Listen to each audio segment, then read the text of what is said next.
Sorry. Okay.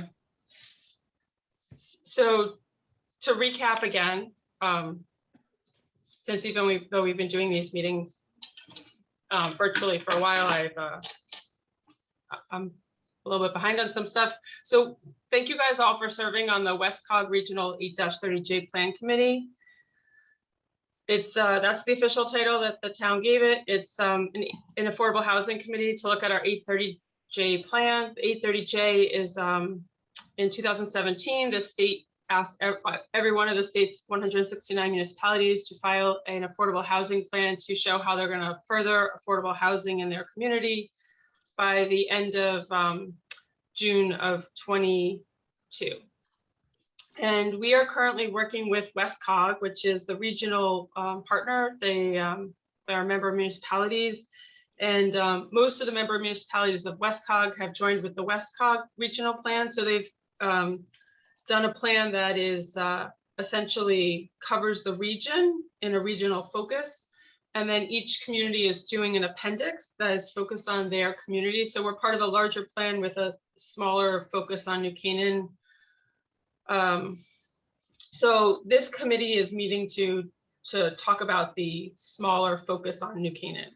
I sent you guys all a copy of a very early draft of the appendix that we have to compile and some of the stuff that we have to put into it. Basically, it's going to include history in the town relating to affordable housing.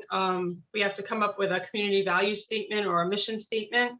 And then we have to describe what we've done as a community, what we plan to do, and the strategies to sort of make all those goals and objectives happen. When I sent you guys the invite, I also sent you links to some of the stuff the town has done the last affordable plan, so to speak, was a housing opportunities plan that was done in 2011. And we'll go through that tonight. I also sent you an agenda and I sent you links to the POCD. So that's just a brief overview.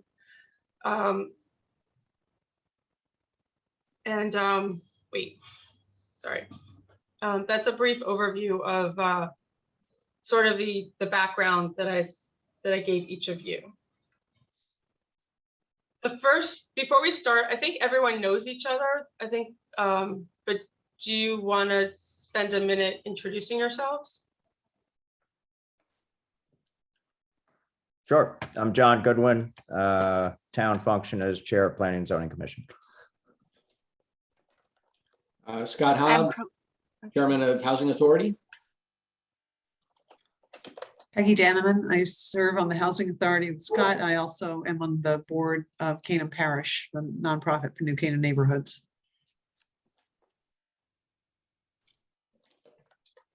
Krista Nielsen, Planning and Zoning Commission. Art Secretary. Cassidan, Planning and Zoning Commission. Okay. And then the other question I wanted to ask you, as a committee, do you guys want to appoint a chair, or do you just want to keep it an ad hoc committee, just open for discussion? Or Lynn, are we allowed to forego having officers? I didn't know we were required to. I assumed that most committees would appoint a chair, but we could act as a group and appoint a sort of titular chair, but everyone acts as a group.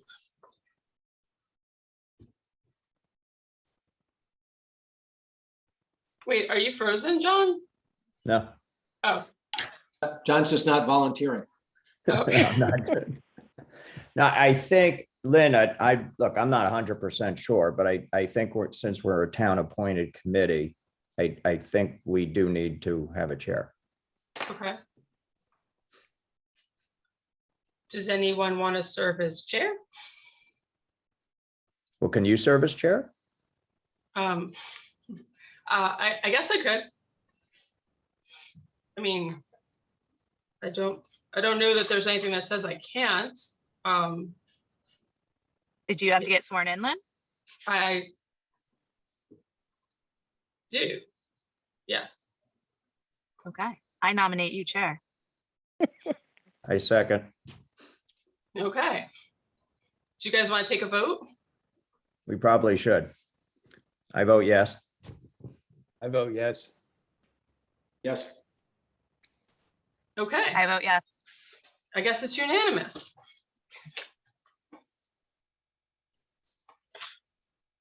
Okay.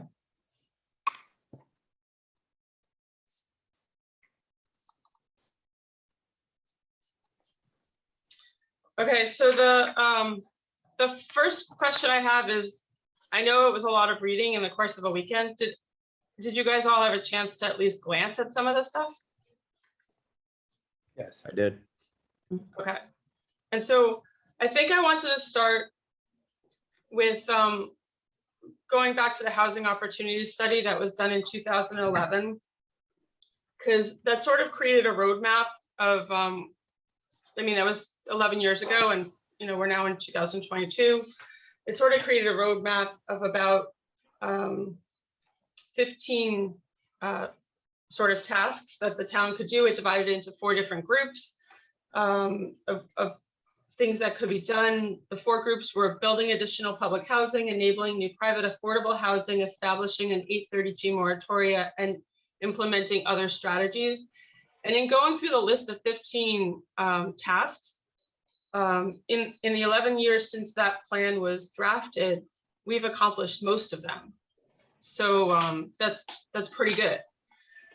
And now that we've established most of them, we sort of have to move forward and think about the next steps to how to get us through the next 10 years. And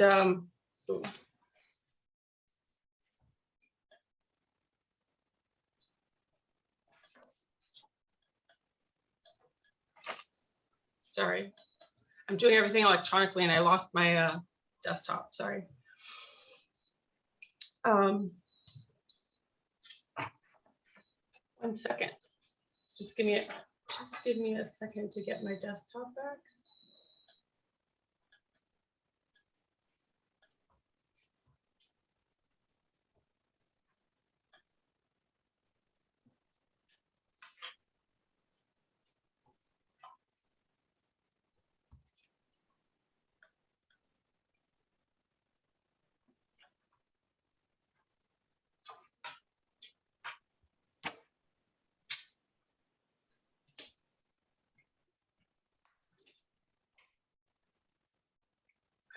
Well, that's loading, sorry. So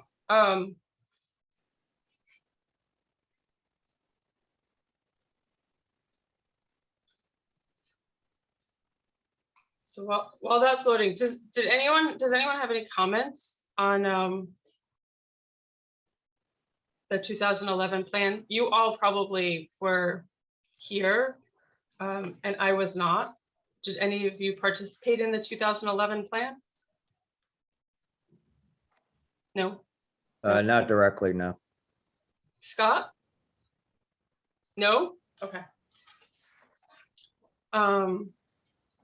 Okay. Obviously, I'm not very good at being chair. It's a new one.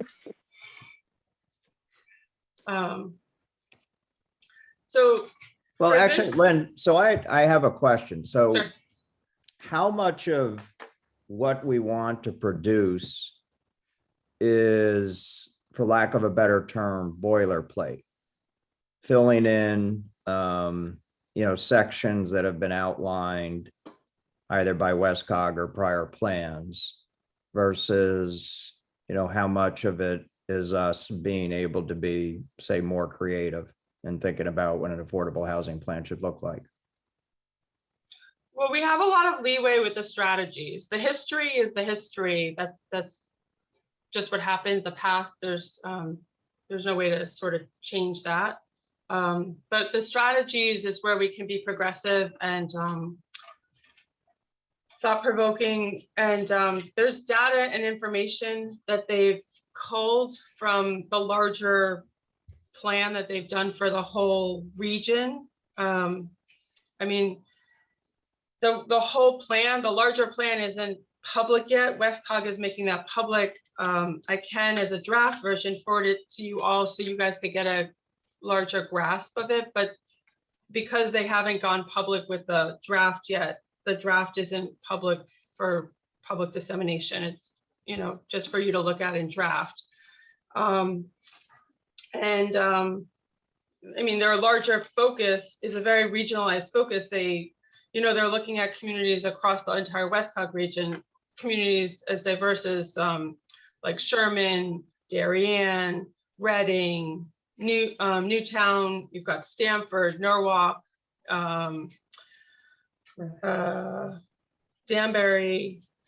There's like all the communities are really diverse, but we're an entire region. And they're looking at affordable housing across the region, and they're looking at affordable housing in relation to employment centers across the region. So, like, in answer to your question, John, the biggest place for us to actually add to it is in the strategies that the town wants to work on for the next 10 years or so, and how we want to get there. What are our means to get there? Do we want big steps with small steps in between? Do we only want to take small steps? What's the reality that we want to do? And I'm sure all of you are in tune with some of the legislation that's going on upstate right now, which may play into essentially how the town gets shaped. But there's some stuff up at the state right now that may trigger allowing for more dense development as of right all over town.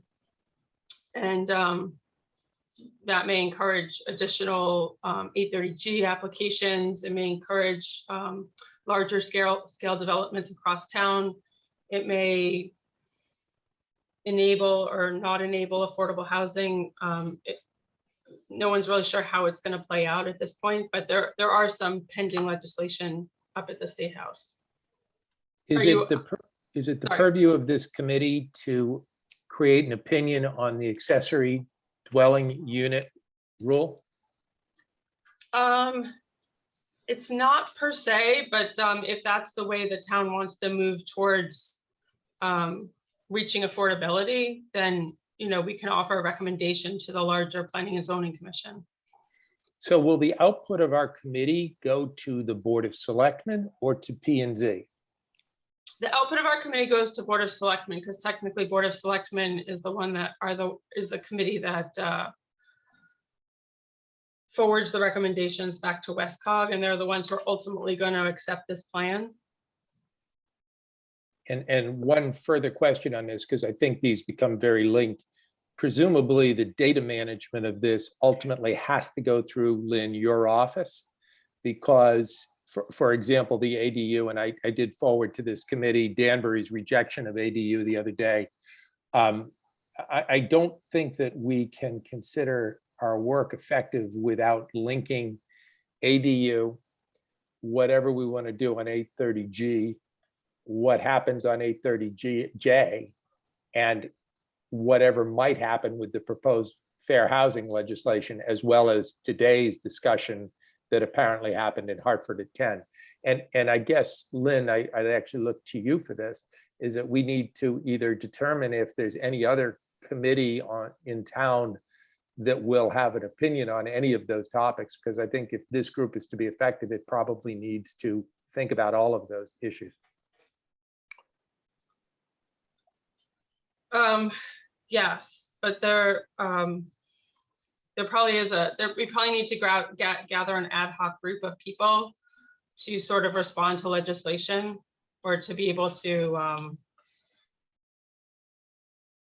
discuss it in more detail, because keeping tabs on that, and it's almost a full-time job. Every couple of days they've sort of come out with new legislation. There were 2 bills released in the last week. So then just to clarify, the purview of this committee is to submit to the Board of Selectmen, who will submit to Westcog a written document outlining New Canaan strategies for achieving whatever affordable housing goals we say we want to achieve. Yes. And when are we requested to have this submitted to Westcog? What is the time frame? We need to get it to them by the end of this month. I'm back and forth with Westcog. And we are going, we have a couple of options, but if we want to do it on their current timeline, it would be the end of this month. We would get it to them. End of March? Yeah. Because they're working on a late timeline because they've got to advertise. It's going to be publicly, they're going to if we want to follow with them, then they're going to do the public meetings and they're going to handle it. Westcog staff will manage that in all the communities. If we want to do our own public meetings and include our public differently than how they're going to include the region publicly, then we could have a little later timeline into April. Right, but so just to be clear, the reason I asked the question is to Art's comments. Like, we have a very narrow time frame and a very narrow scope of work for this committee. There's obviously a lot of other things going on, and I think having a group of people to talk about those things with and make recommendations and whatever, it's a great idea. I just don't know. I don't want us to get bogged down in that when we have a pretty short time frame and a pretty specific task at hand. And thinking also, I mean, back to John's sort of initial question, I mean, not for nothing. I mean, there's maybe like 8 different things that a town can do for affordable housing. I mean, maybe we can come up with the best, greatest new thing. The odds that we do that in 2 weeks is probably pretty slim. But I mean, the hassle too is just that, I mean, how the state even defines what's affordable housing makes it hard for us in order to set what our goals are. So, I mean, are we trying to really create an affordable housing, a varied level of housing that's affordable at different points in New Canaan? Or are we trying to meet the state defined objectives, which then gets into, is that by 830G or is it by fair share housing? Is it by any of the other 9 bills that are out there? Which then sort of leads back to that question of, are we really just putting together something that's kind of pro forma and we're doing what the state's asking? And the reality is that we're not really going to pick this up again, or maybe somebody might pick it up again, but P&Z is going to do the hard work of figuring out over time, how we actually go ahead and really address the issues. Sorry for rambling. Scott, in my reading of 830J, and of course, Lynn, is the expert here, but I think we have leeway in terms of how we define. Obviously, the state has a definition of affordable housing, and I don't think we discard that. I think, that is a part, in my opinion, of a larger affordable housing strategy. But I think one of the things that we'll talk about that I think you're alluding to is that beyond those people who are below 80% of AMI or SMI, we still have a gap, and a pretty significant gap in New Canaan between what market rate housing is and what quote unquote affordable housing is. And so I think that it is within the purview of our 830J plan to not only call that out, but talk about ways we want to meet that, even though that doesn't get us anywhere towards the 830G moratorium requirements or the 10% goal that the state has set. So, I think we can do both.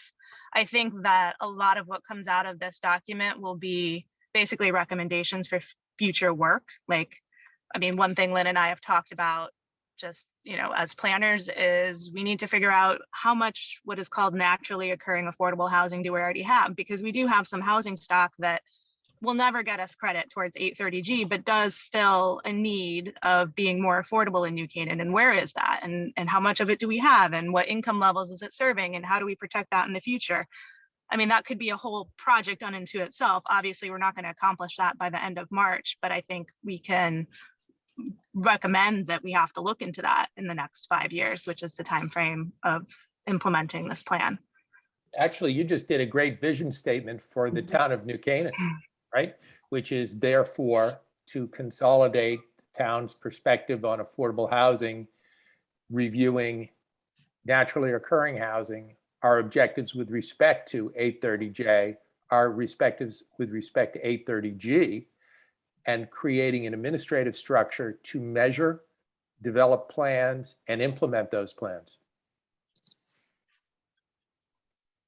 And I think that last piece that Art mentioned is the part that has been frustratingly absent in some ways, of knowing exactly how much is out there, what has happened to the affordable units that we've had in the past that have expired, that type of thing. So to really have a consolidation of it, and beyond housing authority and New Canaan neighborhoods, Canaan Parish and the housing authority pieces, there are other things that are not part of that under the same umbrella, and that needs to be brought under the same umbrella, I think.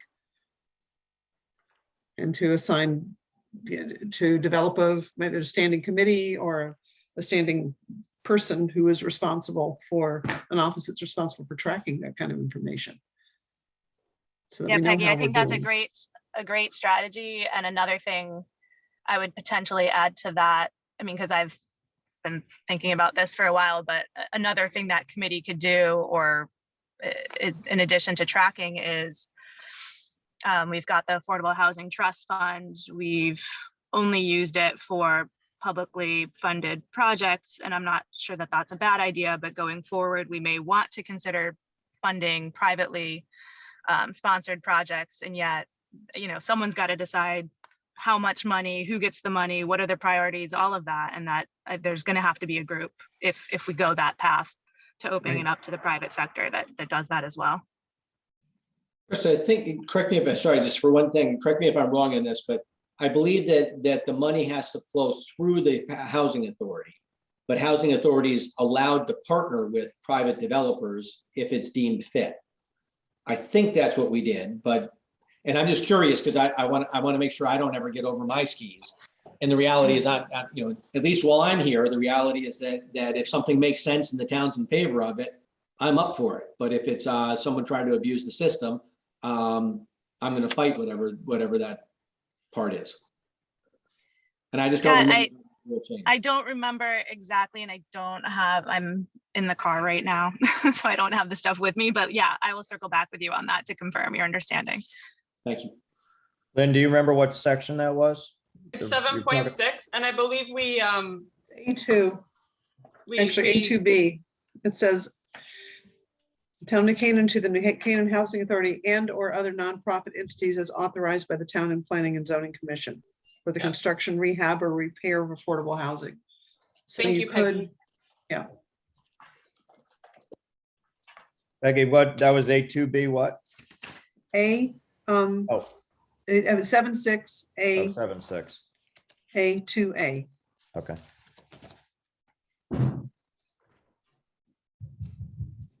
So So there is we- that option. I mean, whether it's churches, whether it's other nonprofits, whoever is sort of licensed to be deserving, I guess, of those funds. Sorry, you all could hear my ring. Well, I think so what's manageable for us over the next 2 weeks? And knowing that, I mean, ultimately, and again, I may be wrong under this, but I mean, I think P&Z ends up bearing a lot of the responsibility eventually for sort of working out the real rules and what'll happen from this.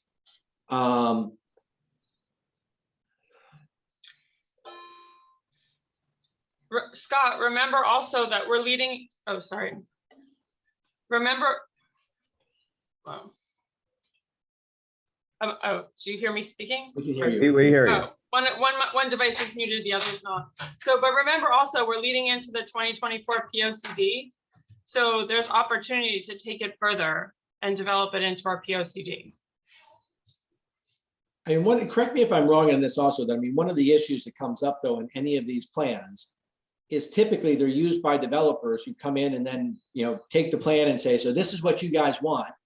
Here's what you said you wanted. And yet now you're telling me that you don't actually want any of that. Is that a fair statement on a bunch of this stuff, or is it an understatement? Am I exaggerating on stuff? Well, I would so far, for example, taking the new affordable housing regulations, we've had one pre-application, which was Burtis Avenue. And I think that the presenter, potential applicant could have said exactly that. Now, my answer to that, Scott, is this was the first hearing in which we were dealing with, that type of situation. But that's a potential thing that can happen.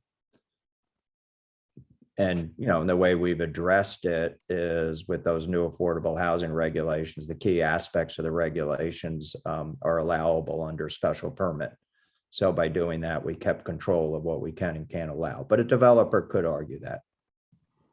Yeah, the other thing I'll add, Scott, is, I've been looking a lot at the 2011 Housing Opportunities study that Lynn sent us. And I looked at that a lot over the summer when we were working on revisions to section 7.6.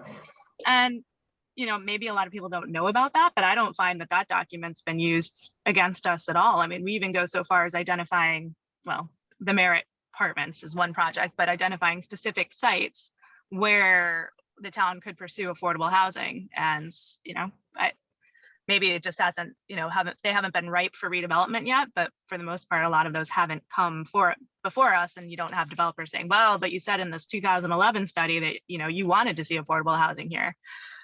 So, I think it can go either way. And I don't think we should proceed afraid. I think we should proceed, on the right path and do the right thing for the town. And there's always going to be people that misuse words. Yeah, that's a good point. The number of times on any application where they've pulled, a sentence out of someplace in the regulation or pulled a sentence out of the POCD without context. So I agree.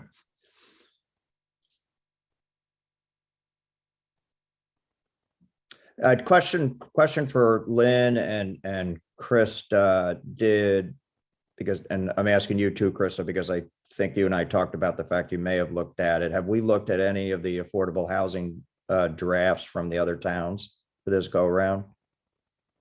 Actually, I was gonna send to Lynn. I was looking at a bunch of stuff the other day because I have been helping Lynn drafting some of the words that you saw in the draft that she sent you.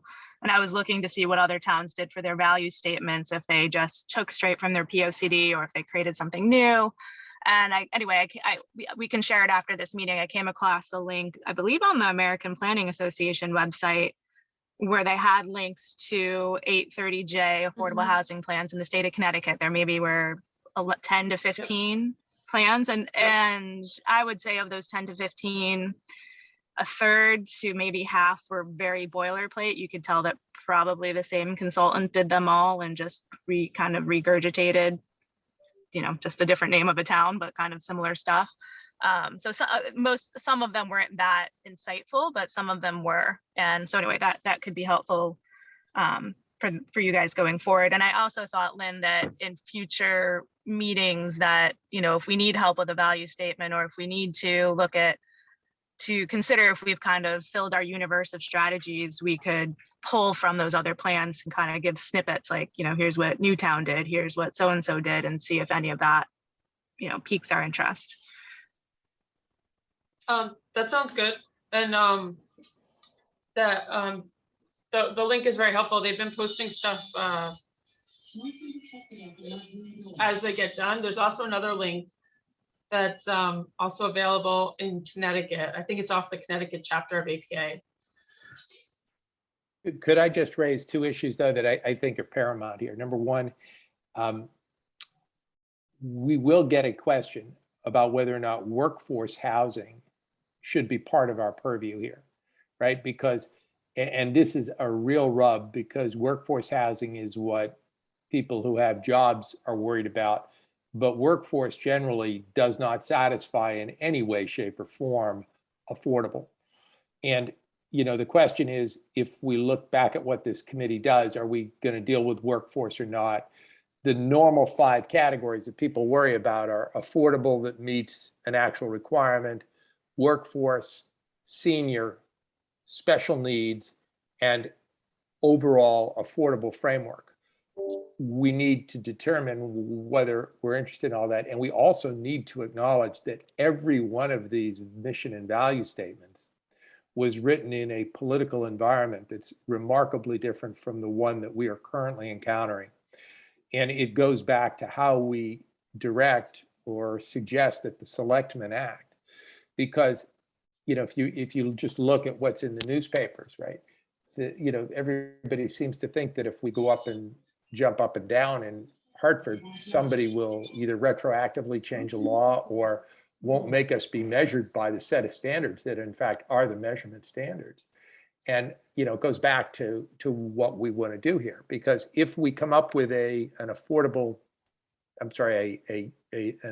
housing solution that doesn't deal with the 830G topic set, we won't have achieved anything. And, you know, I don't know that we want to begin by worrying only about the 830G component, but that is in fact, you know, given that and the fair housing initiatives that are omnipresent in the state, we need to think about this in terms of how Westcog ultimately presents a position in Hartford. I would actually even, I mean, this is, I'll fully admit this is probably the wrong attitude to take. But when I testified on 830G the other day, the people that were testifying, I mean, the overwhelming majority are 100% fervently convinced that 830G doesn't do close to enough in order to achieve the goals that they're looking for. I mean, so if they want to relook at 830G, they want to look at it in order, how do you make it much, much stronger? Yeah. And so if we wanted to take a role, because, and unfortunately, because of these threats, that's almost kind of like the entire focus of what we should be on. And you go ahead and make a declarative statement that to the extent that the state is providing such a huge threat to us through 830G, and God help us if they do fair share housing, that, you know, we have to really go ahead and focus all of our efforts under how do we counter these state initiatives versus try to make the town better. And so again, I don't think that's the right approach, but I don't think that's politically the correct approach. The cold hard reality is that that kind of is almost how you got to look at it. Because again, if they don't count anything else, you know, why can't we take, you know, low income compared for New Canaan? And of course, they don't do that. They do that only for area mean, which is brutal inside of New Canaan. And they don't care about workforce and the other stuff. So I don't know. I'm kind of lost as to how we can be effective and meaningful with the threats that are in front of us from Hartford. So Scott, I'll say a couple of things that I think about that. I mean, first is the 2011 plan basically was the first place I ever saw the town put on paper that we should seek to establish a rolling moratorium. And I think that's still a good strategy. I mean, obviously, if the rules for 830G change and that's no longer an option, then it's not a good strategy. But so long as that option exists, I think the town of New Canaan pursuing keeping local control over how we do affordable housing in a way that works for us, I think that's our strategy. And so, and also, you know, in the data that Westcog gave us for the plan, I've been going through that data now after we did the history piece. And I mean, I think I've heard you say it, I think pretty much probably everyone here has said it at some point. There's really no chance at the rate we're doing affordable housing in New Canaan that we're ever going to meet the 10% threshold for 830G. I mean, I made a spreadsheet the other day just for fun, looking at the number of units overall that we've produced in the last 20 years and the number of affordable units, and kind of extrapolated that out, also considering that every 40 years, units that were deed restricted come offline. So we're both increasing the denominator in terms of the total number of units, and then over time losing some from the numerator if we're not adding them quicker. And I got to like year 4,830 something, and we still weren't at 10%. And So to make it worse, we've just done the easy ones. Now it's getting hard. Right. right. So I mean, I think if it were up to me, we go into this with the eyes wide open. We're never going to meet the state's 10% requirement for 830G. We may be able to continue to meet the 2% requirement for the moratoriums, which gives us a lot more control over how affordable housing gets done in New Canaan. And I think that, you know, in my opinion, is a strategy we should continue to pursue. But I think spinning our wheels trying to figure out how to to meet 830G exclusively is, I think, is just a big distraction. I think it takes your eyes off the bigger picture, which is that there's a lot of other needs, and workforce housing being one of them, you know, that aren't going to be addressed through 830G. And I think that we would be remiss to not look at those and only focus on the thing that gets us credit. That's always also a moving target at the state level. Like, we never know where that's going to be from one day to the next. So, you know, to focus on a moving target just seems like a big waste of time. Well, that would be actually a good thing to include inside of this. And I agree under what you've said, but including just how difficult it is for us to function with it, knowing that at any year, everything can be thrown out by the state and taken out of our control, and the goals that they're setting don't take into account anything that we do locally. And therefore, we're focused on the other stuff. Actually, the problem is even worse than Krista outlines it, because the only tool that is ever used to actually build new affordable housing is the state tax credit. But if you read the rules of the qualified application plan, the QAP, there is no way the QAP will ever provide meaningful 9% credits to the town of New Canaan. So if you actually extract this, you have a state mandated 830G requirement where the only meaningful tools provided are provided by particularly HFA up in Hartford and the DECD, and they don't award that funding to us. So the challenge for us, and I'm not sure whether I totally agree or totally disagree with Krista on this, because if we fail to address 830G, we will never have the opportunity to do anything on workforce or senior. And you know, this goes back to the early vision statement, right? If our vision statement for the town is to create affordable housing for a variety of entities with a particular focus on using town resources to satisfy the unfunded mandate that occurs because of 830G, then that may be a place to start. And at a minimum, we need to have, in effect, a monthly measurement, not an annual and not semi-annual, but a monthly accurate measurement of every unit. Now, similar to what Krista just did, I did the ADU calculation, and I happen to believe that the ADU problem is by far the biggest problem we actually face as a town. Because if you were to ask what happens if you create ADUs, and you go to anybody and you say, if you build an ADU, are you willing to accept a land use restriction agreement on it? They'll all say no. So every unit of ADU will go into the denominator, thereby doubling or trebling our problem in compliance with 830G. Right. My suspicion is that's why Danbury so quickly rejected it last month, but it's why I think that even as, you know, granted, it may be work that comes after this 2-week window, but we need an integrated database at a minimum. And I think, Lynn, this belongs in your office, which every month says, this is what the ticker looks like this month, so that Krista doesn't have to do it, you know, as a fun exercise running out to year 4830. So Our I que- thought, and Lynn asked, correct me if I'm wrong, I thought that the most recent legislation that got passed last year was not counting ADUs in the denominator for the 830G equation. Don't trust Hartford on that matter.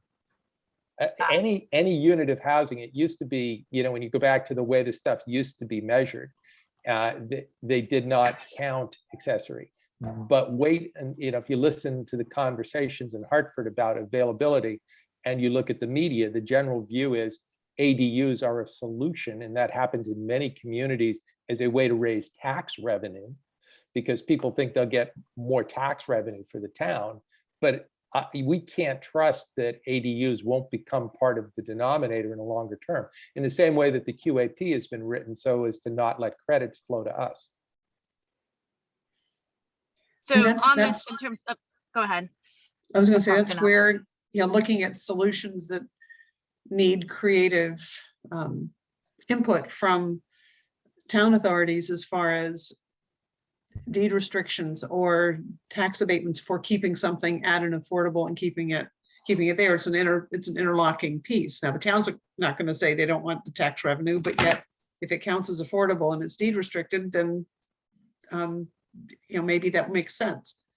But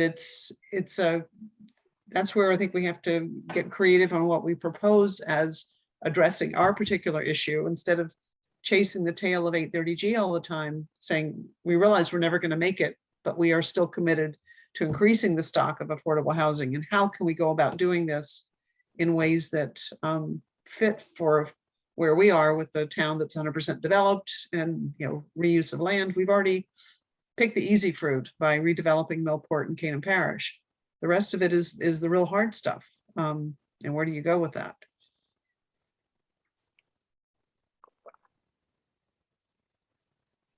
Well, in terms of, and I wasn't aware of this March end deadline. That's, I mean, I don't know how that gets achieved with anything that's halfway well thought out. But in terms of a construct of a plan, it seems to me, listening to everyone, is, I think everybody agrees that an affordable housing plan for New Canaan is not just 830G and its definition, it's the totality.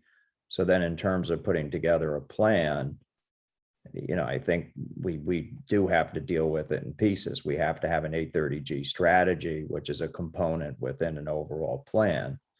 And, for example, when we did the affordable housing regulations last year, we said that will be, another component to a broad plan. And what we as a commission said we wanted to attack next was a toolbox for senior housing and a toolbox for workforce housing. But I think we can construct a plan in which we have an overall vision, which includes, those 4 or 5 definitions of affordable housing. I think that Art said, or Krista said, and then we have to have, subsections on how we're achieving each. Do we have Yeah, I like that, John. input?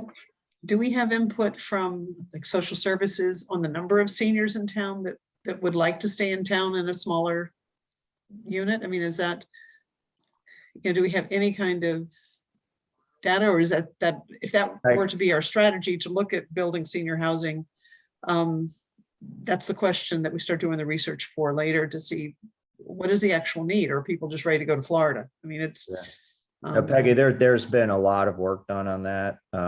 Jim Lisher, for example, and others. I'm blanking on names, but there has been a fair amount of research done on that for senior housing. I mean, there is a strong component that want to drive senior housing. I think tapping into that, not by April 1st, but certainly later would be a good piece of that.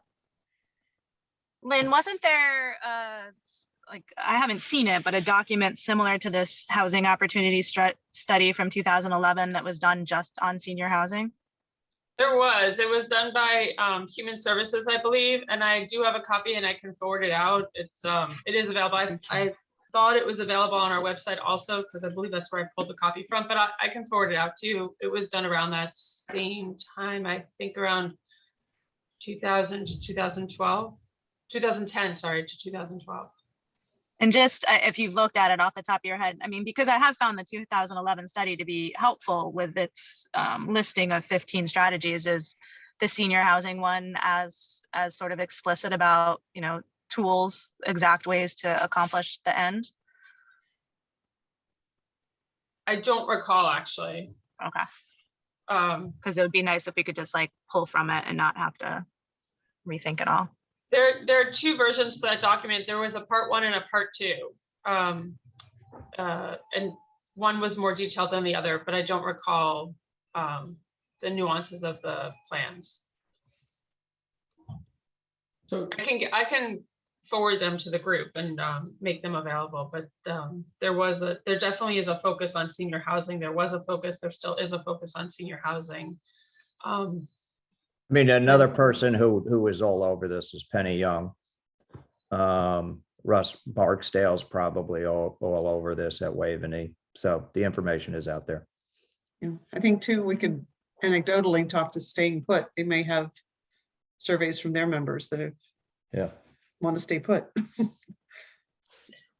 I mean, there's also rough data from the American Community Survey and the census that has been culled, and you can see demographically like where we are in New Canaan, and even in the Westcog plan, we have a younger community. We have the most of our demographic is, I believe, if I recall correctly, is under the age of 20. So we're not in like we're not a senior community per se. It's really the kids that dominate our demographics. Lynn, I was looking at that today, that the under 19 is the biggest percentage. I think it was maybe 37% or something of our population, but then the second largest was ages 55 to 74. And I think that was 25%. I might have my numbers wrong, but together the two of them came to just above 50%. So between people under 19 and people between 55 and 74, that's half of New Canaan's population. And that's probably half of New Canaan's population that doesn't need a 5-bedroom house. What's funny under those age brackets is that literally you've taken 40 years worth of time, which is about half of the lifespan of people. So, I mean, it's just tricky. I mean, out of curiosity, I mean, do we want to, I mean, for what's realistic for right now, I mean, is it really just that almost jumping to the, our value and mission statement is to increase the diversity of housing options inside of New Canaan. And the way that we're going to pursue that is through a rolling moratorium, and then through creating toolboxes, and P&Z will review and check on all the different types of housing and create toolboxes and plans and continually revisit those given market conditions in order to help improve this. And then part of this is also collecting data, developing metrics. For the rolling moratorium is identifying sites, securing financing, attempting to change rules. I mean, is that a quick summary for a 2-week thing, or can we go deeper than that? Or are there more general categories that we should be addressing? Or what about perhaps adding, Scott, I agree with everything you said. What about adding to that? I think, Peggy, you mentioned this may not be a good idea. Should we have a standing affordable housing committee? I think we need to have somebody with their finger on the pulse of it, because otherwise you end up with where we are now. I would actually 8:30 suggest that given that we have a professional town office, that the administration and tracking of this needs to be a function, Lynn, in your task set, and that the importance of this should be an annual report to the Board of Selectmen and to the P&Z about where we stand, or a semi-annual report. I mean, I don't think we need another committee. If you only look at the array of committees that we currently have in the town, it's mind-boggling, right? Whereas this is actually, and again, given my professional background on this, what we have here is a need to develop a community ethos about affordable housing, but it also has to comply with state mandates, which means that we have to have an intersection of finance, planning, land use, Board of Selectmen priorities. And largely what that means is, among other things, we need to have appropriate data management of that, which I think can only be done by a professional staff. Art, I don't disagree with you, but I think if that's going to be one of the recommendations of this commission, then we also need to recommend that Lynn get the funding for those types of positions, because I think she's got enough on her plate already. So if there's going to be professional staff, the town's got to figure out how to hire people. Well, agree. Now, we potentially, Lynn, we are working on an additional headcount in the planning department, and you're drafting a job description, correct? Yes, and So- that is actually almost exactly what Art has articulated, is stuff that staff person would ideally, hopefully do. Okay, so, we're going in the right direction. The challenge is finding the person. As we all know, there's a dearth of working people in general, but I can tell you from experience, Lynn can tell you the same thing, that in the Connecticut planning community, it's extremely hard to find people. Yep. And that's been a challenge. But Lynn, the first selectman, Lynn has a job description that she's submitting to HR. First selectman supports it. So we've got that covered. Right, Lynn? Yes. And I wanted to add to the conversation, and perhaps Art and Scott, you are best able to explain this, but in the Westcog plan, they mentioned that in New Canaan, we have, I think it was about 2 or 3 houses that are supported by Chafa mortgages, and I'm probably pronouncing that wrong, but one of the things in 830G that it qualifies towards points.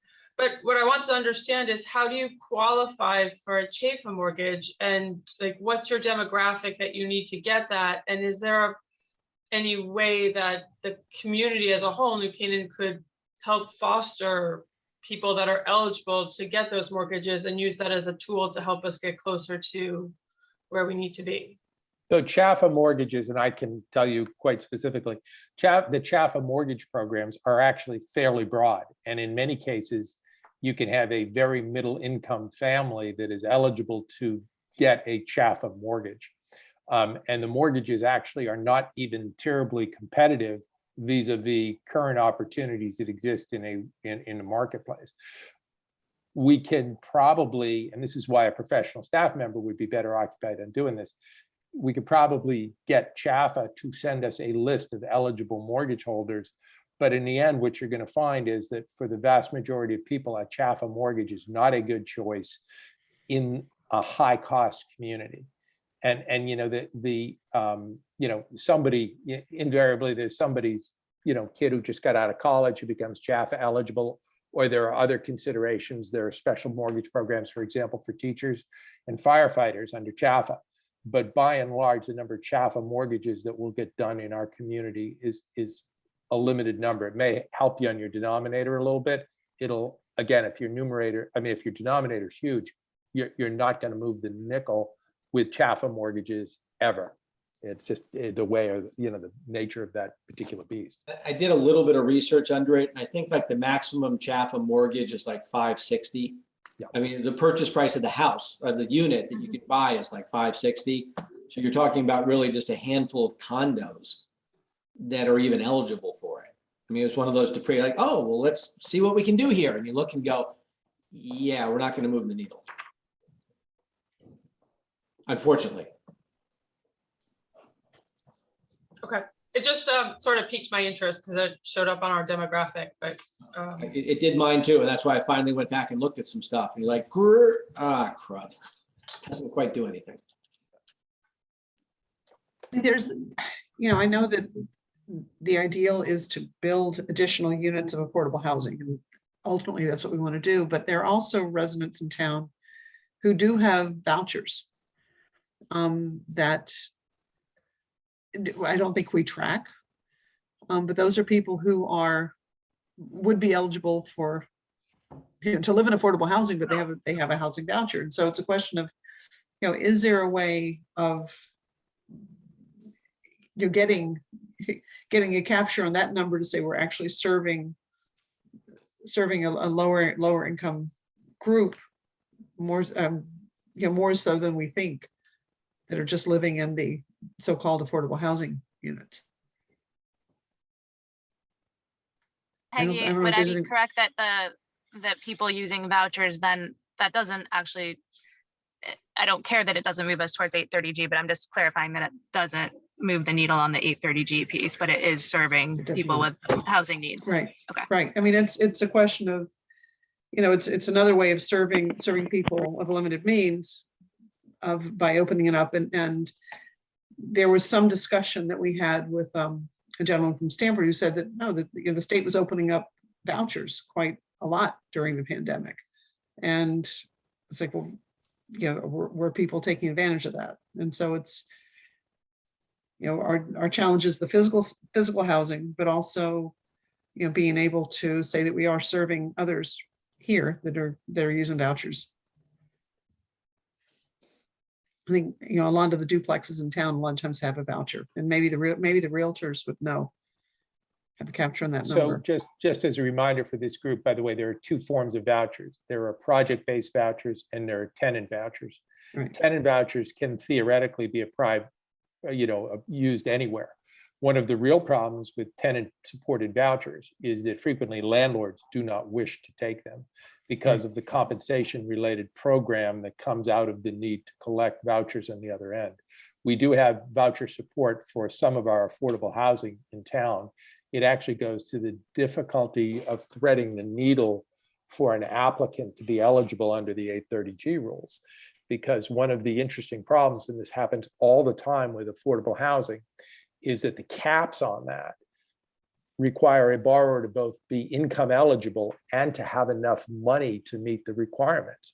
And in fact, if you look at the Weed and Elm application, it has a detailed leasing plan. And as a matter of reality, it is quite difficult for a landlord to actually get an eligible tenant and still meet the eligibility rules under 830G. And normally that is done by a voucher program that is project specific, because then those vouchers stay with the project and it provides a lease up opportunity that's very important. It's why 830G is in many cases a cudgel, because it's very hard for a landlord to be able to generate the necessary revenue with an eligible tenant when they have to fit right into a narrow sluice of eligibility. So, Art, just as a note, we should probably stay away from discussing any pending applications, but I'm guessing that what you just described is similar to what Canaan Parish has for their affordable housing plan, or Millport has for their affordable housing plan, and that the That's correct. plan that you were describing itself is sort of generic overall for affordable housing. The concept of vouchers Yes. is absolutely generic. Okay. And the difficulty of leasing for housing goes back to an earlier statement that Peggy made, which is, does the town wish to provide capital resources to build housing, or does it wish not to? And honestly, that is a statement which, and that's why it's a good thing that this will go through the Board of Selectmen first, because it is very capital intensive in a big way to build affordable housing because of the requirements that need to go into the actual construction. And the way it is generally done is with lower cost state funding for a debt component and tax credits for an equity component in the building of housing. And this is true in every state. It's got absolutely nothing to do with Connecticut. It's got nothing to do with Western Connecticut. It's how affordable housing is built nationwide. And it's always with credits and usually with state lower cost debt. And that lower cost debt is, if you're going to provide town capital for doing this, you're in effect asking the town to lock in 20 or 30-year debt at a below market interest rate in order to build the housing. And so we should be thoughtful about whether or not we want to even recommend that the town will want to provide capital for this. It may wish to, just pointing it out. And Art, just a question, I'm assuming the projects are usually larger? Like it wouldn't. That tends to vary by state, and that's why the QAP is so important. Each state's HFA, Housing Finance Authority, has to, by law, set out a qualified allocation plan. That qualified application plan can vary by state, but it has to specify what will get points in order to get credits awarded. So many states opt for a middle of the road sized unit set. So what they aim for is they get a certain amount of credits that are allocated from the Department of Treasury. Those credits flow through to each state's Housing Finance Authority. The Housing Finance Authority by law has to utilize its own QAP, but those QAPs frequently go for middle-sized entities, and they give no credit for cost differentiation between marketplace. So what happens when you award points, and that flows through to the application of vouchers for tenant-based projects is that you will score based on a bunch of things that are in the state's QAP.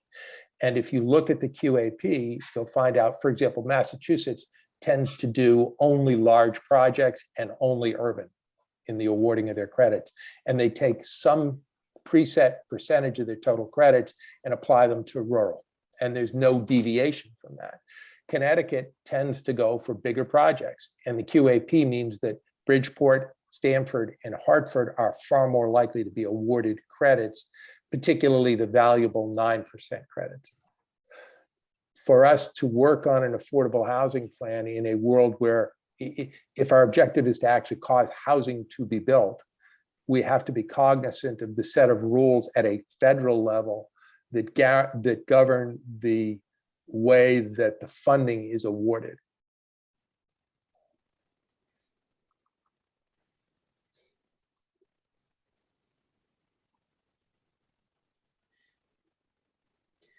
And Any other, one, I'm sorry. one question I have that, I know, and this is sort of like sacred statement, that any affordable housing that's proposed has to be accessed by public water and sewer. Has the town ever considered extending it beyond its current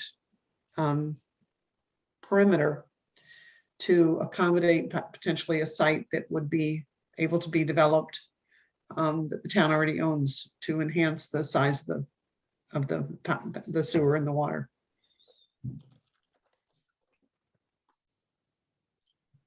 No. So, I don't know. I don't know.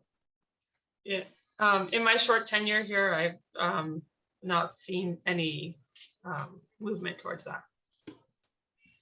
I mean, traditionally, we've established the sewer and the water zones, and our intention was to never extend them. And there have been a couple of big projects where people have looked at extending them and being able to force the town to do so. I know that we have excess capacity right now, at least under the sewer, and I assume that we probably do under water too. The question is always like, once you extend it, when do you stop extending? Mhm. And that's always the fight that's going on.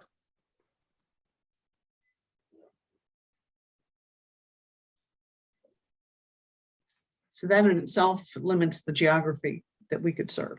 So, Well, I mean, I know that there's at least some sort of an appetite, like we hypothetically discussed, options of like extending out to, like if you were to put affordable housing at Talmadge Hill, you could actually run water and sewer out there to do that. Now, that's part of a much bigger question as to whether or not that's a good place for it to begin with. And then whether or not, are you willing to go ahead and give up precious parking that is irrelevant today, but might be entirely vital for the town later? And that's bigger questions for a lot more than just a housing commission to talk about. mhm. I heard that Darien approved affordable housing in an empty office building last week or so. Yeah, I mean, that's always tricky because the office buildings never lay out the way that you'd lay out for an apartment. But it's why not? So this is Krista. I'm hearing here some questions about, funding for affordable housing, given, the way the state and federal programs run. We have the one funding stream, the Affordable Housing Trust Fund. There were questions last year when we were working on 7.6. Is that enough money? Do we need more money? So I think just conversations in general around the funding of affordable housing are relevant in what the town can do, like in terms of, should we be collecting more money? Are there other ways to raise money to go into the trust fund? I mean, at one point, Lynn and I had a conversation about a demolition fee, where if you're tearing down, smaller, perhaps naturally occurring affordable housing, again, I don't know if this is even if we're allowed to do this under state law, but could we be charging a fee for those demolitions so that, yeah, you can build your McMansion, but we've got to then recreate this kind of more affordable housing somewhere else in town. And then also the use of the Affordable Housing Trust Fund, I think, is really relevant here. Are there more creative ways we can use it? I talked at the beginning about, if we open it up to the private sector, obviously that would need a lot of conversations. One of the other things that John and I have heard other towns are doing is potentially wanting to use their affordable housing trust funds to buy up units that would otherwise be in a market rate project, but buy a couple of units here and there to include them as to buy them down so that they could be deed restricted. So I mean, I think there's a lot with financing that probably needs to be discussed, probably not all figured out in the next 2 weeks, but I think we could put a lot of questions out there that require further study.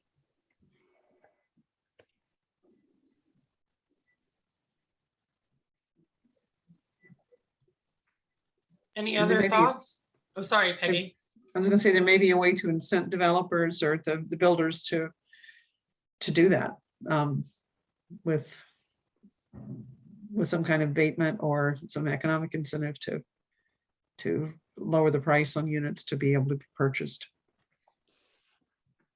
Yeah, Art, have you seen that as an alternative to credits? There was a move afoot in both Stamford and Bridgeport to do that a couple of years ago. And what happened when that came along was that suitcase cash appeared and bought the affordable units when people particularly were dealing with very low interest rates. And as an example, Bridgeport Neighborhood Trust tried to do that with the city of Bridgeport to buy units. And as soon as they went to bid and to incent developers, they found out that somebody came in with an all cash offer to buy the units. It requires a really sophisticated, very, very quick process, which doesn't suit its well to municipal acquisition policies. It's theoretically possible. I've never actually seen it executed effectively. It is a strategy that if we were drafting a possible strategy, we might, but we will still get back to the same sort of the flip side of the capital question, which is the town willing, for example, to provide a tax abatement in exchange for a LURA on rents? And developers usually are unwilling to make that trade. Well, I mean, one thing that'll be interesting, and this may be a short window, and we'll see how long memories are, but I mean, my guess is that, the odds that we could have gotten affordable housing, dedicated funds toward affordable housing from the general fund 3 months ago would be about zero. Yeah. My guess is that if we went in tomorrow and asked for $10 million, we'd probably get it without a single no vote. So I don't know whether or not there's an opportunity right now to do that. And I don't know whether or not it's something we'd want to even propose, but. Well, it's an idea that at a minimum could be put into a plan. First draft of the plan can be a series of ideas that need to be better vetted.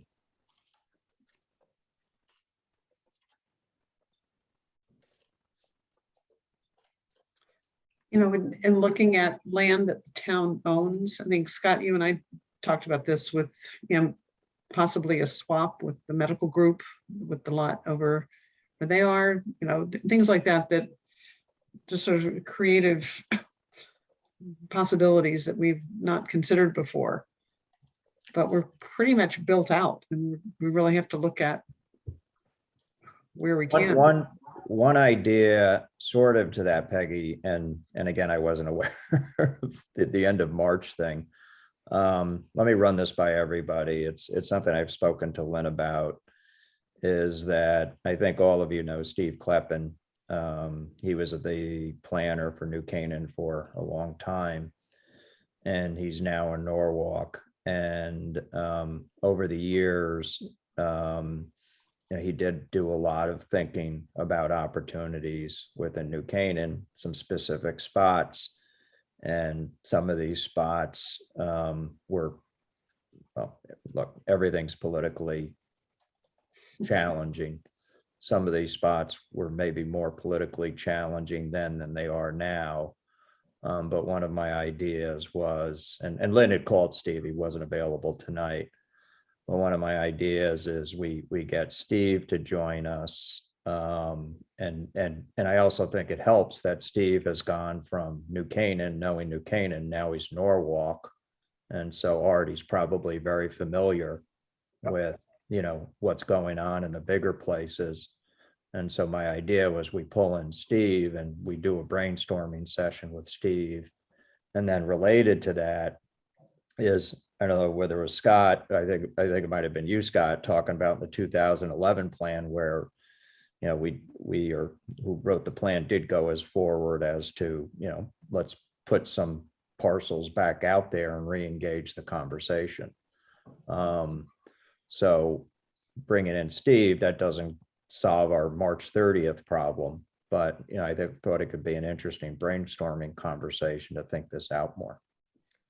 Actually, it goes back to the statement of purpose here, though, which is to consider the use of private market developers and consultants to come up with the best plausible solutions, right? I mean, that's, somebody will come up with a really good idea. Yeah. We're going to be swimming for a while against 830G unless 830G is fundamentally changed, which I doubt will happen. At least not for the better. Yeah.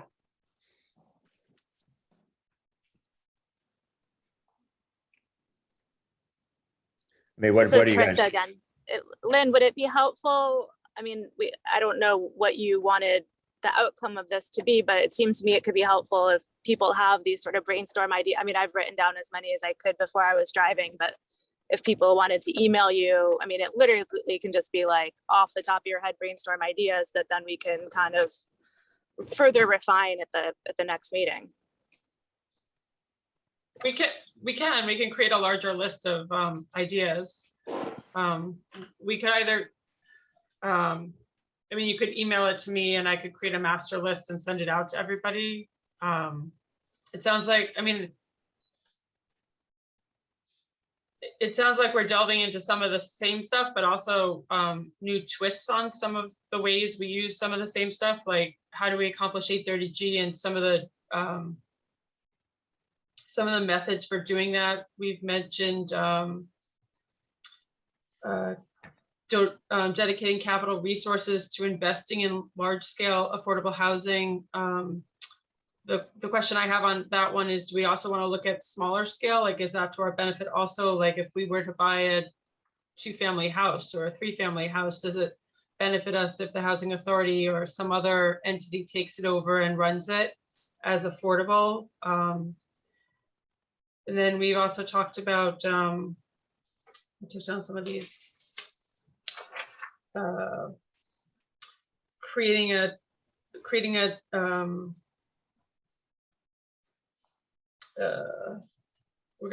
some of the things we have is administrative, separate from this, tracking things, and then creative sort of toolbox for senior housing. I don't know if in all my reading of 830G, I don't know if senior affordable on its face gives us any points. So that for the 830G strategy, it may not get us anywhere. I believe it does. It's just like 60% of the points for non-senior. Okay, but okay. So then we're not maximizing it, and that's fine. Okay. So here's how senior works, right? Among other things, and this is one of the real rubs, in order to get 830G compliance, you need an ability to get somebody's tax return every year to validate that they are still eligible. It's particularly true at the time of the lease-up situation. One of the challenges, and this is not specific in any way, shape to Westcog or New Canaan or Connecticut, is that seniors, even if they are income eligible, and they frequently can, generally don't like to provide the information that affirms that they are in fact program eligible later. And many people can become income eligible when they go on sort of a fixed income environment. So most states include senior housing as a critical component of affordable. But the real rub is that people don't like to think of themselves as income eligible, even if they are, and they particularly don't like to provide that certification. So that what you get is people will get into units and then they'll say, gee, do I really have to give you my tax return? We actually had this problem at Millport, right? With some of in our early years of lease up, because people suddenly didn't want to, they said, I'm here, why do I have to give you my tax return? And in fact, to do the certifications properly, you do. And it's very rules driven. And that's the piece that's going to be more difficult for us to deal with the selectmen and the Board of Selectmen here in town, because they're going to say, oh yeah, we want to deal with affordable, but we want to do it our way. Well, the problem is that the goalposts are not in any way set to recognize the notion that our village has an ethos about it that's compelling, right? So we will find ourselves, we could, as we have, right, where we if you actually look at what we've done over the last decade, right, we have totally redeveloped and built an extraordinary amount of new housing, and yet we find ourselves still seeing that because we haven't measured each month how many new units are being built, falling further behind. And the need to actually measure against the specific goalpost piece is, I believe, very, very important, because we could have the world's best creation of senior, affordable, and even low-income housing, but if it doesn't measure up against 830G, then we will find ourselves using expense dollars and capital resources and land and still not finding ourselves in a better place. When they certify the 2020 census, we'll be in a little better shape. Yeah. Because we lost some dwelling units in the 10 years, but yeah. Be a while. By the way, the problem about losing units is a national problem. LURAs have expired on hundreds of thousands of affordable units, and real estate developers have generally opted not to renew those certifications because the rental opportunity is so much greater to not have restricted lend. Now, in fact, if you look at our QAP as a state, it gives you extra points for a 99-year LURA now, which is a recognition that 30 and 40-year LURAs are really not a good choice. New York requires 99-year LURAs for anything that has a 9% credit, for example.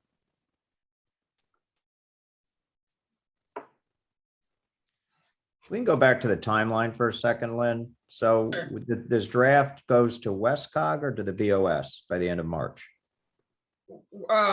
We can send it to, we're going to send it to BOS, but it's also going to go to Westcog. Westcog's going to produce a larger document, and they've been collecting each municipality's appendix. And once they have all the appendixes, the plan is that they would go out and do the public participation as a regional and offer regional opportunities. So you'd go to a public event and you might end up with residents from Newtown and Sherman and Darien and New Canaan. It's a larger regional focus as opposed to each individual community. And people could comment on any aspect of the larger plan. Okay, so there's in the Westcog plan, there's going to be an appendix for New Canaan. Yes, so we're just an appendix. Let me just get this Sorry. right. So there's going to be this appendix for New Canaan. That appendix is not final. No, not until we make it final. Not until the entire final plan is issued.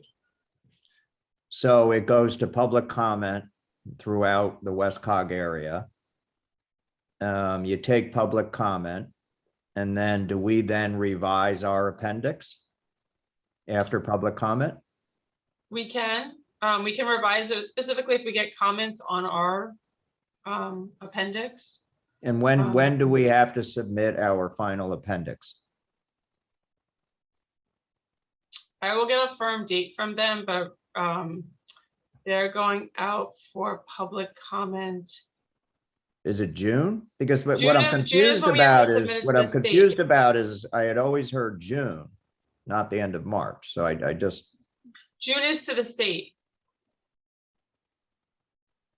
Okay. Because it seems to me we as a committee, we have to get very practical right now. And let's produce something for the end of March. With the assumption, you have to tell the committee that this is a correct assumption. That will then have the luxury of additional time as a committee to refine this and create a better product. I mean, this is just me talking. You guys tell me if you disagree, but right? I mean, I anybody agree disagree? totally. And also we should be prepared, no matter what Westcog's rotation is, for us to build political support in town. We at some point need to have a public hearing where, in all likelihood, and I've sat through some of these public hearings, there is going to be the people who are likely to show up are not highly probable to be supportive. They're going to get up and they're going to say, this is a terrible idea, I don't want to do it. But we need to go through that because we need to have public input to our appendix before it becomes final. Completely agree. Doesn't that require at least, what, 35-day notice before a public meeting? Or 65 days or something? It's a long period of time. 35. You were correct. 35, yeah. Which isn't going to be March 1st, so. Right, but what I think I heard Lynn say is that the finalization of our appendix Right. can occur later. And so Right. therefore, what we need to do is get in draft A of our paper to participate in the Westcog process, right? Right. Yeah, we get draft A in. I mean, we can opt to do it separate from them and just give them our final plan, and they'll put our final plan appendix as part of the final plan for Westcog. I mean, we can do a multiple of both of them. We could have a larger regional public comment period, and we can also have a specific focused one on New Canaan and get comments from New Canaan residents and draw from recommendations and ideas and thoughts that residents have on how we need to expand or our This would be public. a perfect use for the new library, or actually the old library building for our public hearing. Don't go there, Art. No, I completely agree with Art. I think we should exit the Westcog process, and let's make sure everybody agrees. We should have a public hearing. A public input session, not public hearing. I mean, I Yeah. guess it is, but a public input session. On what though? The strategies that we plan on employing? Like what would be the focus of that? The primary focus, and as the person who first suggested it, is for us to build support within the community, we at least need to provide the community with both explanations and an opportunity to have input. They may or may not like the idea. They may love the idea. They may benefit from explanations of what affordable housing is and isn't.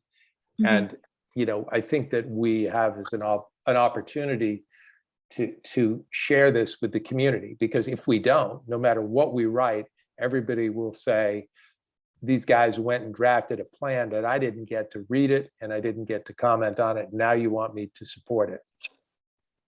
No, I completely agree, Art. And I also think for a lot of reasons, this is a good time for these conversations, for this education to be happening, and for the conversations about what New Canaan does for its own future to be happening as well.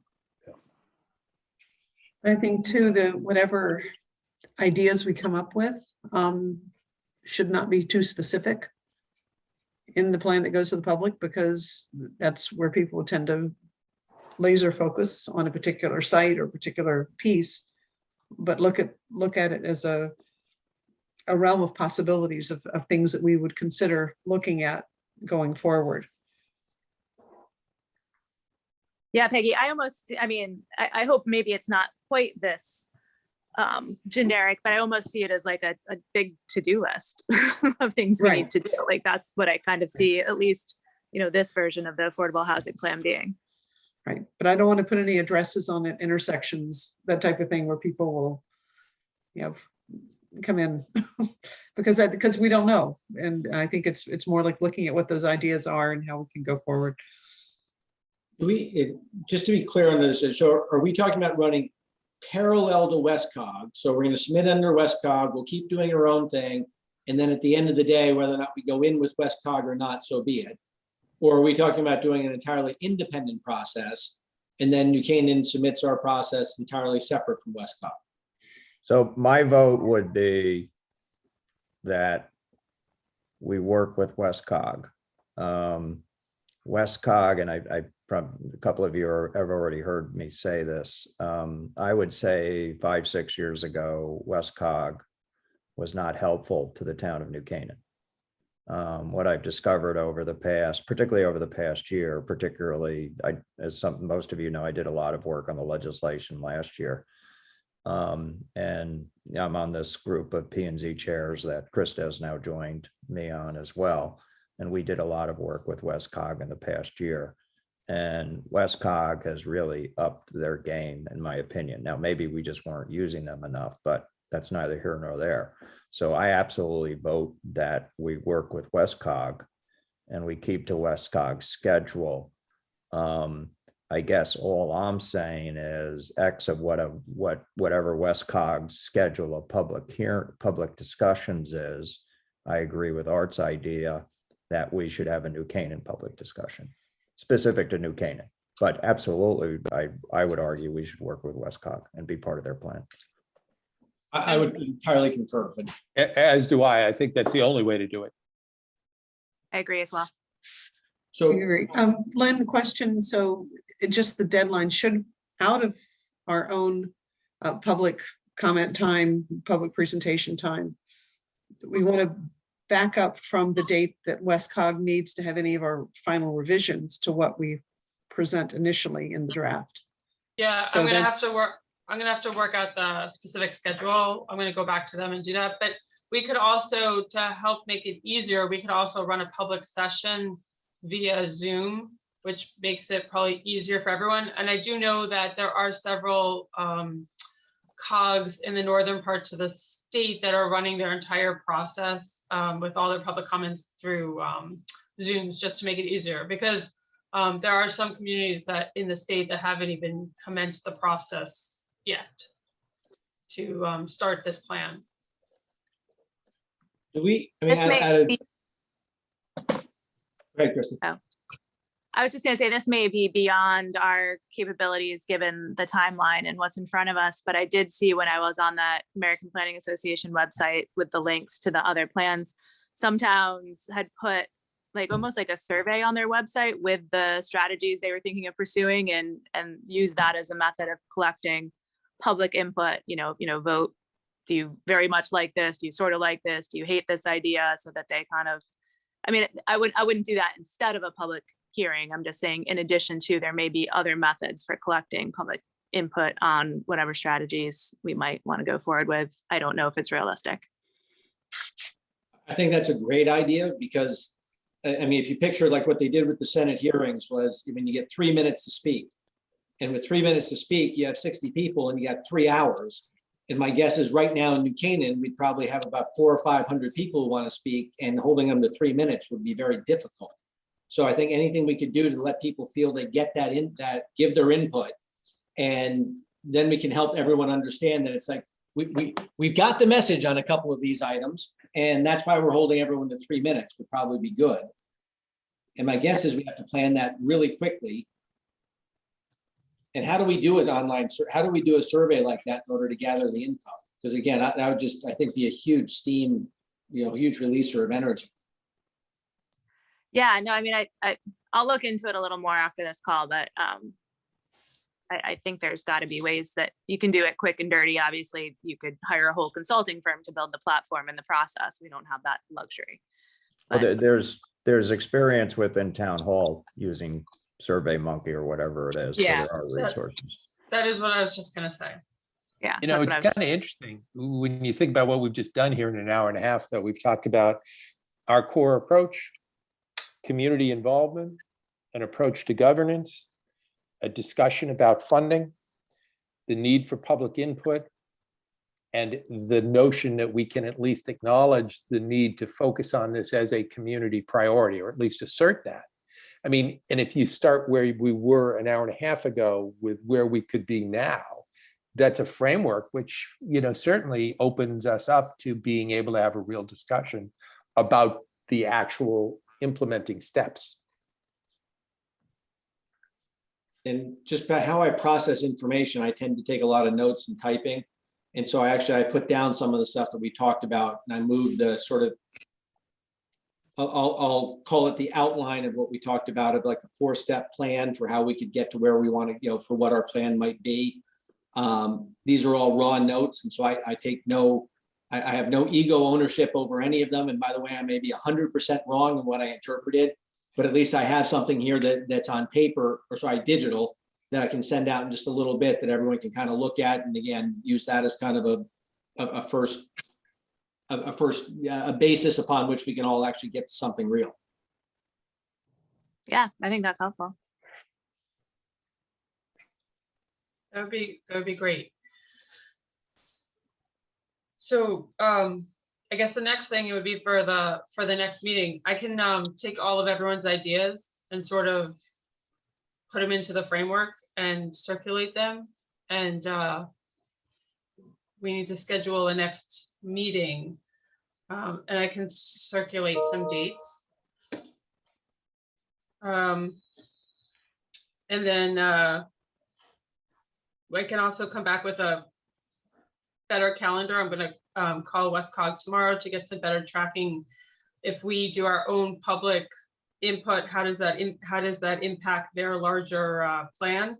And then can get some dates together for possibly gathering some public input. And I also will address the survey and how fast we can compose a survey and sort of get it up online to get meaningful input from the public.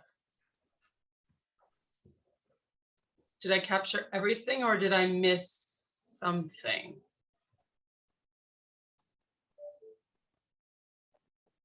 No, I think I think that this becomes much more manageable when we look at this as, again, this is really a step inside of the process. And timing wise in New Canaan, I think it's humongous, because it'll actually give people a chance to really express themselves, get out a whole bunch of thought process, and quite frankly, educate a lot of people on what's going on. Because I think people are finally paying attention. Yeah, and I think we as a committee just have to make sure that we're communicating our definition of affordable housing. I think it's our definitions, because I think we're going to end up with a dozen. I mean, it's like, God. I think some of the reports that were submitted in conjunction with the recent submission for the 830G that described what is 830G and what is affordable, and they were very clearly written, I think by the town attorney, very succinct. I don't know how many people read that, but those are statements that to make sure, like Krista was saying, it's education, because even though people think they know, they don't know. And we need to be aware of addressing it from a very basic, clear-headed standpoint. Thank you, Peggy.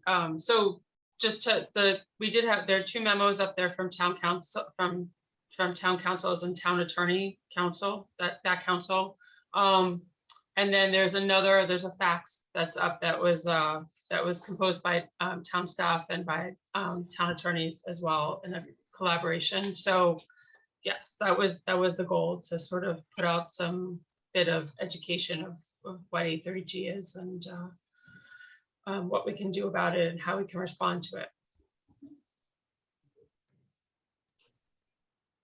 I mean, all the second level and third level thinking on this stuff just gets so brutal. Where, I mean, you talk about staffing, and if we were to actually achieve our 830G, objectives, we'd need to have a town housing authority like Norwalk, and we'd have to have paid staff, and we'd have to have people managing stuff and dealing with all of it. I mean, as an independent department, which seems like such overkill, but that's where it heads. There was an interesting thing, and which I'll share with this group, but I was in Hartford about 3 years ago at a meeting of all of the state HFAs. And an interesting fact came up that only 4 HFAs in the state had actually built new housing in the last 15 years. the overwhelming job of most of the town housing agencies is to administer housing, which was largely built by the federal government post-World War II, and to administer and manage the properties. The only communities that have actually been successful are like Stamford, where Stamford has actually created an independent for-profit housing authority, which hired a couple of pretty crack real estate developers and said, here's the money. The town put up a barrel of money and they built a ton of affordable housing.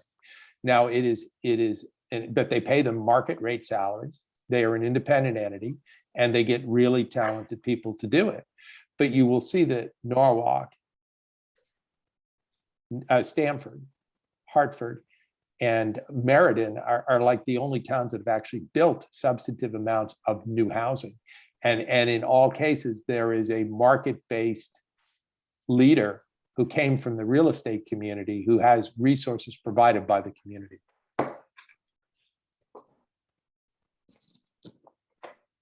Well, so I don't know if this is a good segue, and I know we're wrapping up, so I don't really want to go to another can of worms, but another strategy that was outlined in that 2011 report that strikes me as interesting, perhaps not totally practical for New Canaan, is that we need a nonprofit partner to serve perhaps as a affordable housing, land banking, land trust type mechanism. And, I'm just curious, and we don't have to discuss it tonight, this can be for the next meeting, but like, what are people's thoughts on that? Is that realistic, or is, as Art saying, staffing up a housing authority with top-notch people the way to go? I mean, is there a role for a nonprofit partner to play in this for us? New Canaan Neighborhoods is a nonprofit already.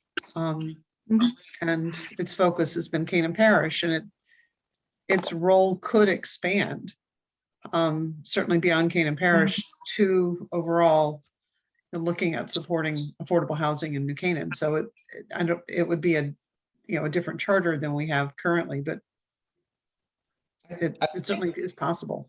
I mean, I think the housing authority can actually fill that role. Yeah, that's what I was going to ask. I mean, because we're quite frankly, I still don't understand our legal entity and who we are and why people loan us money. Art can explain, and I'm sure Art's kicked himself for loaning us money at times. But it's I think the Affordable Housing Authority actually fills that role. But there are additional things. Like I was really happy. We were happy to see that the town had actually partnered with the I can't remember. I read it just a little while ago. Partnered with the group to provide some added services for Millport. Now they hadn't actually told us about doing this, but it's really needed. And there's things that, people that are in affordable housing actually need added services. And so how you end up supporting people in affordable housing is yet another thing that becomes very important. And again, there may be something. I mean, Art, have you ever seen inside of, from your opinion, under housing authority versus other entities you've seen around the state or beyond? Is there something that, as Krista's brought up, that would be appropriate?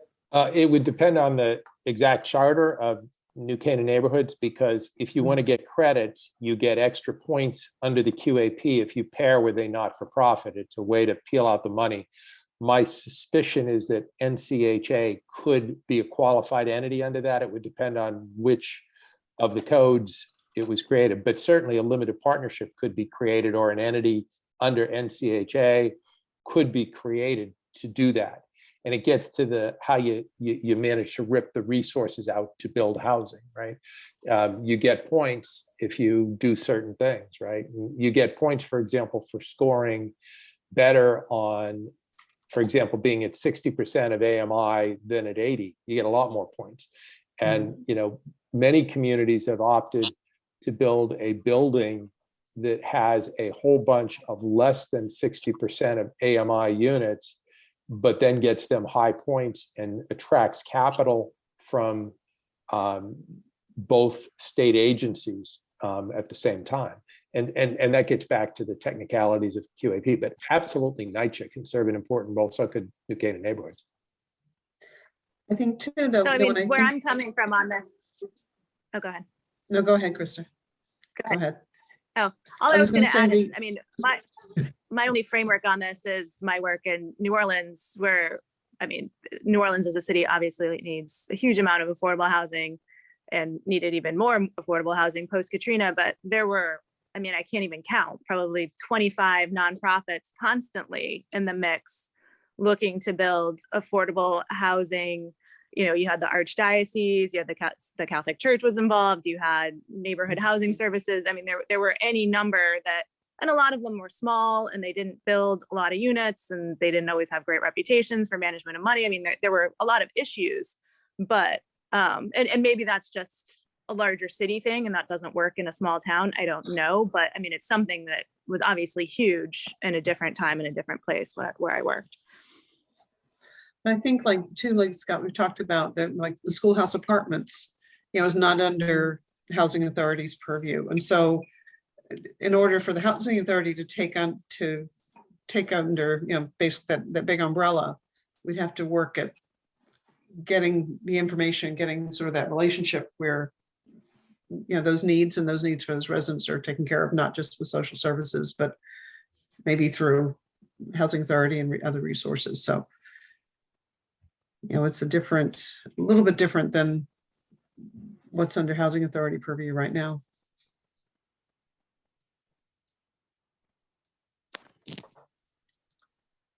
But I think potentially that makes sense because you've got a structure that's already in place. Mhm. And so, We choose next meeting time. Yeah.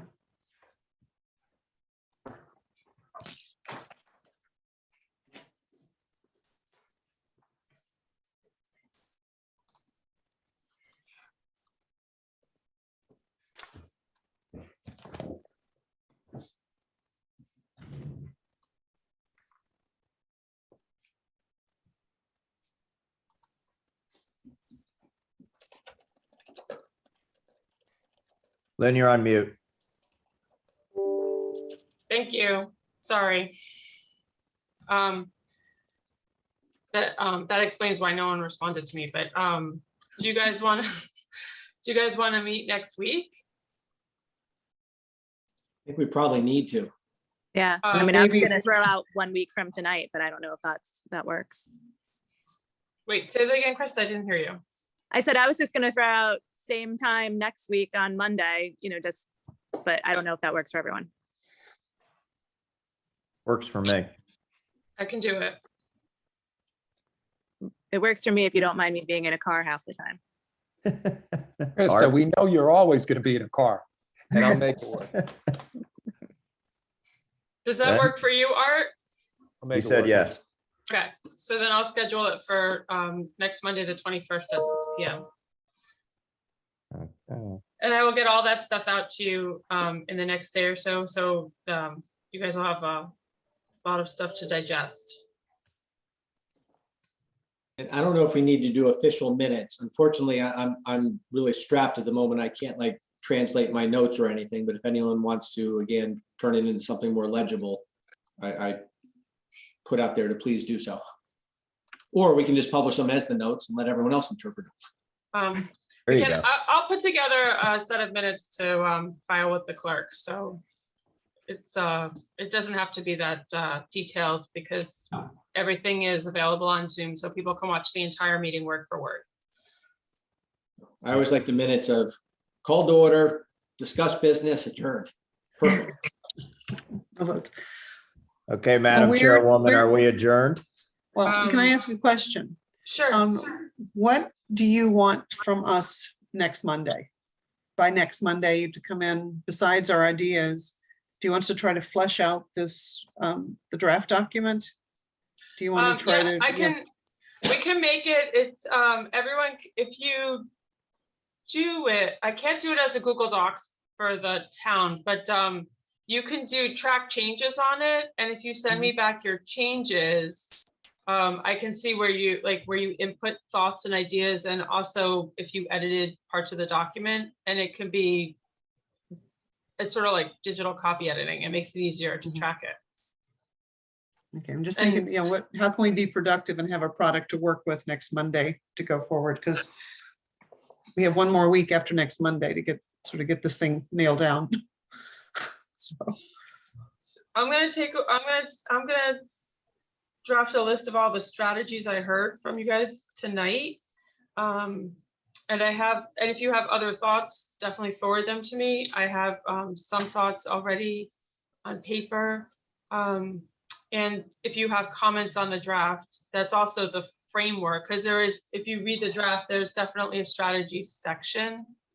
Mhm. So we can start adding it. I mean, if someone sends me a document that's edited, I can send that out to the group as the new document to work from, or everyone can sort of send me individuals and I can compile it into one larger document. Yeah. I mean, I think it's going to be easiest for you, Lynn, if we are all commenting on the same document. Right. Because if we each are sending you different, then someone's got to be assembling, comments from multiple different documents, and that gets difficult. So that would be my suggestion. I'll look into it. I don't know if I can do, I was able to use Google Docs when other people set it up outside of Town Hall, but I don't know if we can Google Doc within Town Hall. So. So Which- would written ideas, if we had ideas to send to you, does that need to be disseminated to the group, and does that need to be a public document? So if it's the- disseminated to the group, it becomes an actual meeting, so you can, Okay. but if you start to comment, it's okay to disseminate it, but you can't comment on it. Like if we created one long list, that's why it's better to send it to me and I can create a master list. Unless, yeah, So you can be the compiler for yes. everybody So coming in. I think by separately. default, Okay. I need to be the compiler. Okay, Because I don't want to get us caught up in whether we start commenting on other people's stuff and then we're having a meeting without having a meeting. great. Okay, so the purpose of next week's meeting will then to be discuss any contention points and what's drafted in our appendix to the Westcog plan, and to probably hopefully focus on refining the strategies. Yes, but you said it much better. I was going to say to flesh out the strategies that we have. And Kristen, your idea on the survey is huge, and if we could actually get, the sooner almost that we get something up there, the better off it'll be. Obviously, we're not doing it next week or something, but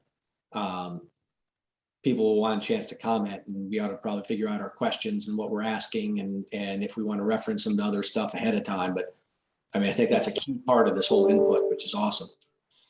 Yeah, I think it'll be great. And if we know the date that we'll have our own public hearing, having that available, I don't know, 2 weeks beforehand, 3 weeks beforehand, so people can also comment that way.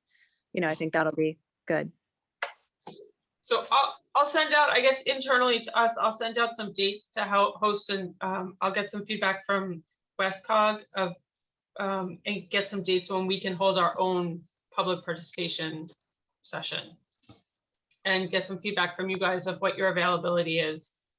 It might be easiest since it's budget season at Town Hall and many rooms are not available, but it just might be easiest time-wise to do it over Zoom. This was very productive tonight over Zoom. I think we should keep doing that.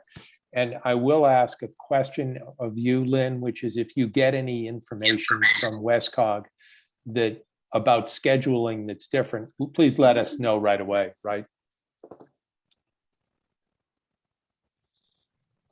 You're on mute, Lynn. No, I'm sorry. I keep muting you every time my ring goes off because I'm not near the thing to change the setting. Thank you. So yes, I will get some feedback from Westcog and I will send out a larger calendar. And we would invite Westcog to attend. Yes, we can.